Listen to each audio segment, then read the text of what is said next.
বলে আমি বড়, তো বলে আমি বড়, গুঁতো গুঁতে করে মুসলমান খায় হয়ে গেল। কি আছে আপনার জীবনে? কি আছে আমার জীবনে? এত গরম কিসের? রাগ করেন না। যে আমার সম্পর্কে আল্লাহ নবী হাদিস পাকে বললেন, লাউ কানা বাদি নবিয়্যুন কানা উমর, লাউ কানা বাদি নবিয়্যুন কানা উমর। আল্লাহ নবী বললেন, ও আমার সাহাবীরা, আমি রাসূলুল্লাহ, আমি আমার ইন্তেকালের পরে, আমি রাসূলুল্লাহ, আমি আমার বিদায়ের পরে, আমার যদি পৃথিবীর জমিনে আমার পরে কেউ যদি নতুন নবী হিসাবে আসতো, অন্য কোন ব্যক্তি নবী হিসাবে আসতো না, আমি রাসূলুল্লাহ নাম বলে যাচ্ছি, মুসলিম জানের যিনি দ্বিতীয় খলিফা নাম হলো হযরত ওমর ফারুক, আল্লাহ নবী বানাতো।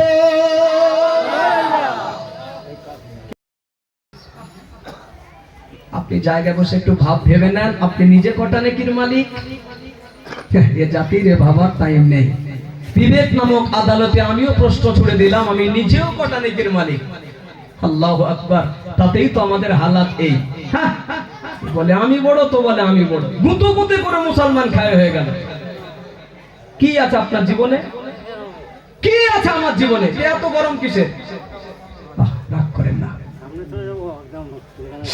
যে আমার সম্পর্কে আল্লাহ নবী হাদিস পাকে বললেন, লাউ কানা বাদি নবিয়্যুন কানা উমর, লাউ কানা বাদি নবিয়্যুন কানা উমর। আল্লাহ নবী বললেন, ও আমার সাহাবীরা, আমি রাসূলুল্লাহ, আমি আমার ইন্তেকালের পরে, আমি রাসূলুল্লাহ, আমি আমার বিদায়ের পরে, আমার যদি পৃথিবীর জমিনে আমার পরে কেউ যদি নতুন নবী হিসাবে আসতো, অন্য কোন ব্যক্তি নবী হিসাবে আসতো না, আমি রাসূলুল্লাহ নাম বলে যাচ্ছি, মুসলিম জানের যিনি দ্বিতীয় খলিফা নাম হলো হযরত ওমর ফারুক, আল্লাহ নবী বানাতো।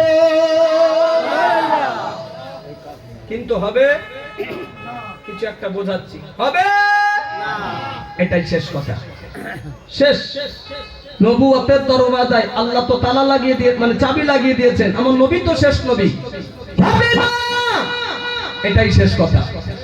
যদি হতো, উত্তর লাগবে, জোরে বলুন, যদি হতো লাকানা ওমর, ওমর হুজুরের নাম নবী বলেছেন, অথচ ওই ওমরের তুলনায় সম্মানে, মর্যাদায়, ইজ্জতে লাখো লাখো গুণ বেশি আবু বকর হুজুর। জোরে বলেন না। সন্দেহ করছেন নাকি? কই বলুন তো, সন্দেহ যদি না থাকে তাড়াতাড়ি, দেরি করবেন না। পৃথিবীতে রাসূলুল্লাহর পরে দুনিয়াতে স্থান কার? হযরত আবু বকর। আবু বকর সিদ্দিক, ঠিক বলেছেন ভাইয়া, বলছে আবু বকর সিদ্দিক, কোনো সন্দেহ নেই, নবীর পরে স্থান আবু বকরের। যদি স্থান আবু বকর হুজুরের হয়ে থাকে, সেই নবীর পরে যদি আবার নবী আসার ব্যাপার থাকতো, যে তাই স্থান যার আবু বকর হুজুরের, তার নাম না করে নবী ওমরের নাম বললেন কেন?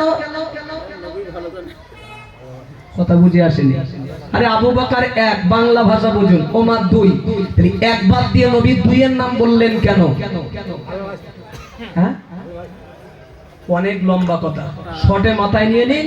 নবী হতে গেলে ভিতরে যে একটা পার্টস থাকার প্রয়োজন, মেশিন থাকার প্রয়োজন, নবী হতে গেলে ওই পার্টস মেশিনটি আল্লাহ পাক আবু বকরকে নয়, ওই মেশিনটি দান করেছিলেন ওমরের ভিতরে।